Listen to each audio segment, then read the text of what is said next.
ഏറെ വിവാദങ്ങൾക്കൊടുവിൽ കേരളത്തിൽ നേതൃമാറ്റം വരുത്തി AICC. കെ സുധാകരനെ KPCC അധ്യക്ഷ പദവിയിൽ നിന്നും മാറ്റുന്നു എന്ന ചർച്ച വന്നപ്പോൾ മുതൽ എതിർത്തും അനുകൂലിച്ചും ചർച്ചകൾ രൂക്ഷമായിരുന്നു.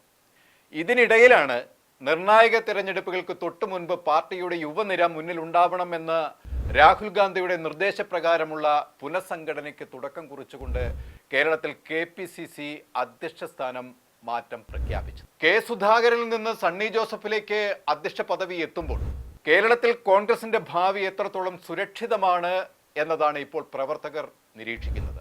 ഏറെ ചർച്ചകൾ ഇക്കാര്യത്തിൽ AICC ആസ്ഥാനത്ത് നടന്നിരുന്നു. KPCC പ്രസിഡന്റ് പദവി ആരെ ഏൽപ്പിക്കുമെന്ന ചോദ്യം ഉയർന്നപ്പോൾ തന്നെ ചെറുപ്പക്കാരിൽ ഒരാളിലേക്ക് അത് എത്തിയെങ്കിലും പൊതുവായ ചർച്ചയിൽ അനുഭവ സമ്പത്തും യുവത്വവും ചേർന്ന ഒരു ടീമാണ് അനുയോജ്യമെന്ന അടിസ്ഥാനത്തിലാണ് സണ്ണി ജോസഫിലേക്ക് എത്തിച്ചേർന്നത്. കണ്ണൂരിലാണ് മേൽവിലാസം.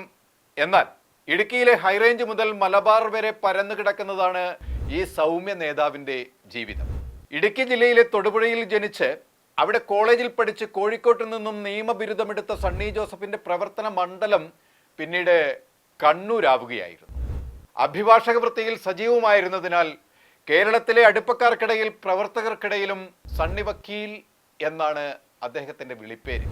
വിദ്യാർത്ഥി പ്രസ്ഥാനത്തിലൂടെ കോൺഗ്രസിലെത്തിയ സണ്ണി ജോസഫ് കേരള സർവകലാശാല അംഗവും സിൻഡിക്കേറ്റ് വിദ്യാർത്ഥി പ്രതിനിധിയുമായി നിയമ വിദ്യാർത്ഥി ആയിരിക്കുമ്പോൾ ജില്ലാ youth Congress president, DCC president, UDF ജില്ലാ ചെയർമാൻ, മട്ടന്നൂർ തലശ്ശേരി കോടതികളിൽ അഭിഭാഷക വൃത്തി, ഇരിട്ടി താലൂക്ക് രൂപീകരണത്തിലുള്ള ആക്ഷൻ കമ്മിറ്റി ചെയർമാൻ എന്ന നിലയ്ക്ക് നടത്തിയ പ്രവർത്തനങ്ങൾ കറകളഞ്ഞ കോൺഗ്രസ് രാഷ്ട്രീയ നേതാവ് എന്ന നിലയിൽ സണ്ണി ജോസഫിനെ പ്രതിഷ്ഠിക്കുകയായിരുന്നു. സണ്ണി ജോസഫിന്റെ കർഷകരുൾപ്പെടെയുള്ള അടിസ്ഥാന വർഗത്തോടുള്ള പ്രതിബദ്ധത ജനകീയ നേതാവ് എന്ന നിലയിലേക്ക് അദ്ദേഹത്തെ ഉയർത്തി.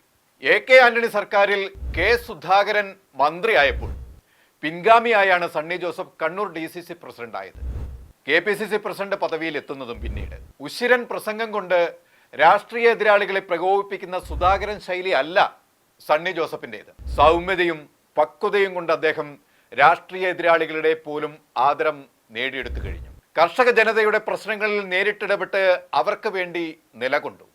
എന്നാൽ സണ്ണി ജോസഫ് ആദ്യമായി ജനങ്ങളുടെ ശ്രദ്ധ പിടിച്ചു പറ്റിയത് 2011 CPM-ലെ ജനകീയ മുഖമെന്ന് പറയുന്ന KK ശൈലജയുടെ സിറ്റിംഗ് സീറ്റായ പേരാവൂർ അട്ടിമറിയോടെ പിടിച്ചെടുത്തപ്പോഴാണ്. തുടർന്ന് 2 തവണ കൂടി അവിടെ വിജയം ആവർത്തിച്ചു. ഇപ്പോൾ നിയമസഭയിൽ പബ്ലിക് അക്കൗണ്ടന്റ് കമ്മിറ്റി ചെയർമാനാണ് സണ്ണി ജോസഫ്. സൗമ്യനായ ഒരു നേതാവിന്റെ കയ്യിൽ കോൺഗ്രസ് പുതിയൊരു കുതിച്ചുചാട്ടം പ്രതീക്ഷിക്കുന്നുണ്ട്. വർക്കിംഗ് പ്രസിഡന്റുമാരായി PC വിഷ്ണുനാഥ്, AP അനിൽകുമാർ, ഷാഫി പറമ്പിൽ എന്നിവരെ തിരഞ്ഞെടുത്തതും കേരളത്തിൽ കോൺഗ്രസിനെ ഭാവിയിലേക്ക് നയിക്കാൻ കെൽപ്പുള്ള ഒരു യുവ തലമുറയെ സംഘടനാ തലത്തിൽ സജ്ജമാക്കുക എന്ന ദൗത്യത്തിന്റെ ആദ്യ പടിയാണ്. ഇത് കൂടാതെ നിയമസഭാ തെരഞ്ഞെടുപ്പുമായി ബന്ധപ്പെട്ട് വരും മാസങ്ങളിൽ കോൺഗ്രസ് രൂപീകരിക്കുന്ന സമിതികളിലും യുവാക്കൾക്ക് അർഹമായ പ്രാതിനിധ്യം ഉറപ്പാക്കണമെന്നാണ് രാഹുൽ ഗാന്ധിയുടെ നിർദ്ദേശം. കേരളത്തിൽ ഒരു പുതിയ ടീമിനെ തീരുമാനിക്കുന്നതിന്റെ മുന്നോടിയായി സംസ്ഥാനത്ത് 23 നേതാക്കളെ കഴിഞ്ഞ ദിവസങ്ങളിൽ രാഹുൽ ഗാന്ധി ഫോണിൽ വിളിച്ച് സംസാരിച്ചിരുന്നു. ഇത് ചരിത്രത്തിൽ ആദ്യമായാണ് കേരളത്തിൽ പുനഃസംഘടന സംബന്ധിച്ച് ഇത്തരമൊരു ഇടപെടൽ രാഹുൽ ഗാന്ധി നടത്തുന്നത്. ഏറെ കൂടിയാലോചനകൾക്ക് ശേഷമാണ് പ്രസിഡന്റിനെയും വർക്കിംഗ് പ്രസിഡന്റുമാരെയും തീരുമാനിക്കപ്പെട്ടത്. കെ സുധാകരനിൽ നിന്നും അധ്യക്ഷ പദവി കണ്ണൂരിൽ DCC പ്രസിഡന്റായിരുന്ന സണ്ണി ജോസഫിലേക്ക് എത്തുമ്പോൾ കൃത്യമായ വിലയിരുത്തലുകൾക്കൊടുവിലാണ് തീരുമാനം എന്ന് വേണം കരുതാൻ. സണ്ണി ജോസഫ് ഇക്കാലയളവിൽ കണ്ണൂരിൽ സംഘടനാ തലത്തിൽ ജില്ലയിൽ നടത്തിയ മികച്ച പ്രകടനം ഹൈക്കമാൻഡ് കണക്കിലെടുത്തു. അത് ഏത് സങ്കീർണ വിഷയവും പക്വതയോടെ കൈകാര്യം ചെയ്യാനുള്ള സണ്ണി ജോസഫിന്റെ കഴിവും ഇതിൽ ഹൈക്കമാൻഡ് നിരീക്ഷിച്ചിരുന്നു. വിഷ്ണുനാഥ് കഴിഞ്ഞ നിയമസഭാ തെരഞ്ഞെടുപ്പിൽ കർണാടകയിലും തെലങ്കാനയിലും കോൺഗ്രസ് അധികാരം പിടിച്ച സാഹചര്യത്തിൽ വിഷ്ണുനാഥ് AICC സെക്രട്ടറി ആയിരുന്നു. ആ കാലയളവിൽ അദ്ദേഹത്തിന്റെ പ്രവർത്തനം തിരഞ്ഞെടുപ്പിൽ പ്രതിഫലിച്ചു എന്ന വിലയിരുത്തലും AICCക്കുണ്ട്. യുവനിരയിലെ ഉശിരൻ യുവ നേതാവെന്ന പ്രതിച്ഛായ ഷാഫിക്ക് തുണയാവുകയായിരുന്നു.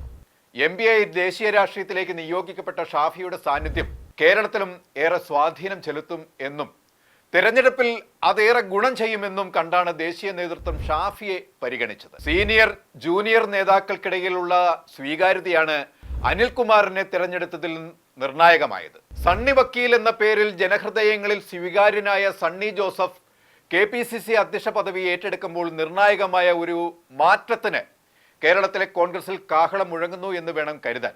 അതിലുപരി വളരെ ഗൗരവത്തോടെ തന്നിൽ ഏൽപ്പിക്കപ്പെട്ട ഈ വലിയ ദൗത്യം ചേരിതിരിവുകൾ ഇല്ലാതെ തന്മയത്വത്തോടെ കൈകാര്യം ചെയ്ത് നേതാക്കളെയും പ്രവർത്തകരെയും ഒപ്പം നിർത്തി വരുന്ന തിരഞ്ഞെടുപ്പുകളിൽ കോൺഗ്രസിന്റെ ഒരു വലിയ മുന്നേറ്റത്തിന് വഴിയൊരുക്കുമെന്ന് നമുക്ക് പ്രതീക്ഷിക്കാം.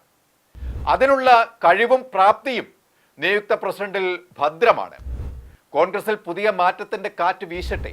അത് അധികാരപ്രവേശനത്തിൽ എത്തിപ്പെടാൻ സണ്ണി വക്കീലിന്റെ നായകത്വം ഉറപ്പുവരുത്തും എന്നത് 100% ഉറപ്പാണ്.